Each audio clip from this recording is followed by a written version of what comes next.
মনে পড়ে গেছে রে ভাই, আমার নবীও তো বাবার কবর দেখতে চাইছে।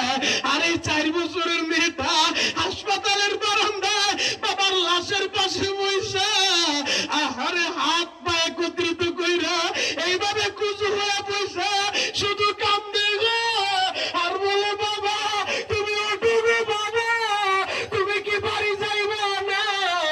গোপার গাঁয়ের বাইরা রে, এখন ওই বাবার জন্য কাঁদতে থাকো।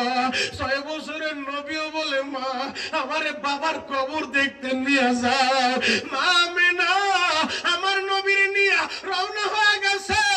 নবীর দাদা আব্দুল মুত্তালিবের অনুমতি লইয়া সাথে উম্মে মান্দাসিকে নিয়া 3 জন রওনা হইছে বাবার কবর দেখবে। নবীর বাবা আব্দুল্লাহর কবরের কাছে যাইয়া সাওয়ারি থেকে, মা আমেনা নাই মা, নবীর আমার